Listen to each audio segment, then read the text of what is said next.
কোথাও অধিক শিক্ষক কিন্তু পড়ুয়া নেই, কোথাও আবার পড়ুয়ার সংখ্যা বেশি থাকলেও পর্যাপ্ত শিক্ষক নেই। বাংলা স্কুলে স্কুলে উঠে এসেছে এরকমই অসম বিভাজনের ছবি।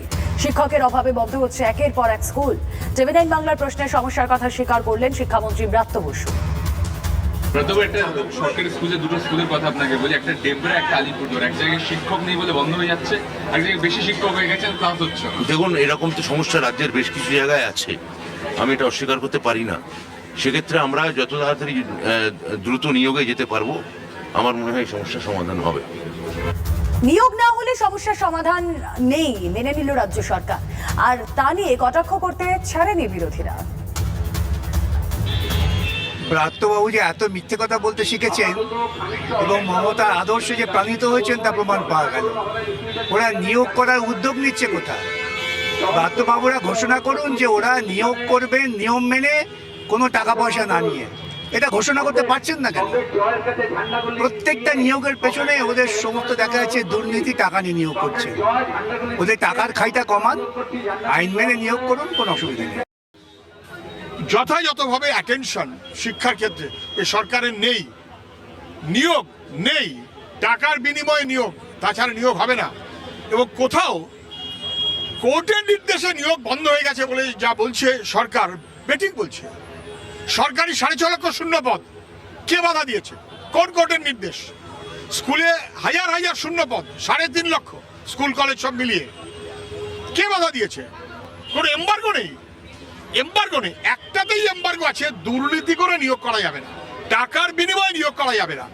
যেহেতু এই সরকার দুর্নীতির পাশে থাকছে, সেই কারণে নিয়োগ করার সাহস পাচ্ছে না। দুর্নীতি মুক্তভাবে নিয়োগের ব্যবস্থা করতে হবে, শিক্ষাকে বাঁচাতে হবে। শিক্ষামন্ত্রী তো স্বীকার করেছেন, এটা আমাদের সৌভাগ্য, বাংলার মানুষের সৌভাগ্য। আজকে কত হাজার স্কুল বন্ধ হয়ে যাচ্ছে, কত পোস্ট খালি রয়েছে। আজকে সব থেকে বেশি স্কুলে মেয়েরা ক্লাস 10-এর আগেই স্কুল ছেড়ে দিচ্ছে, ড্রপ আউট। ছোট ছোট বাচ্চাদের তারা ছোট বয়সে বিয়ে হয়ে যাচ্ছে, স্কুল যাচ্ছে না। আজকে যদি কন্যাশ্রী দিয়ে আর সবুজ সাথী দিয়ে যদি সবকিছু হয়ে যেত, তাহলে আজকে এই দিনটা দেখতে হতো না।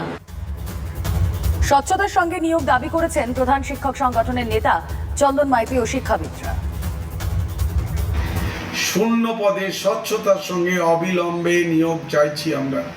তা না হলে পরে পুষ্পবিহীন পূজা আয়োজন, ভক্তিবিহীন তান, রবীন্দ্রনাথের যে ভাষা, ফুল ছাড়া যদি পুজো হয়, ভক্তি ছাড়া তান গাওয়া হয়, ঠিক সেরকমই চলছে শিক্ষা ব্যবস্থায়।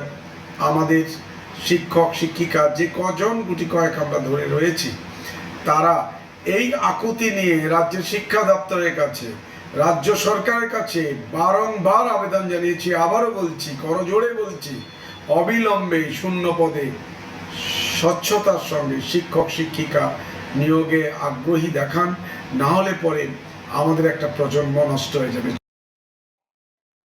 রাজ্যের শিক্ষাক্ষেত্রে যদি এই জায়গায় গিয়ে পড়ে, তাহলে স্বাভাবিকভাবেই আগামী যে প্রজন্ম এই রাজ্যে পড়াশোনা করছে এবং করবে, তারা যে পড়াশোনাটা শিখবে না, এটা আমরা সবাই বুঝতে পারছি। কারণ এই জায়গায় সরকারকে আরো সৎভাবে আন্তরিক হওয়া উচিত। সরকারকে সেই সমস্ত লড়াই থেকে সরে আসা উচিত যে নিয়মের বাইরে বেরিয়ে 25-26 হাজার শিক্ষক নিয়োগ হয়েছে, কিন্তু সুপ্রিম কোর্টে গিয়ে সরকার সেই নিয়োগটাকে রাখবার জন্য রাজকোষ থেকে টাকা খরচ করে প্রথম সারির আইনজীবীদের দিয়ে লড়াই করছে। চাকরির দাবিতে নাগারে আন্দোলন, নিয়োগ চেয়ে ফের পথে আপার প্রাইমারি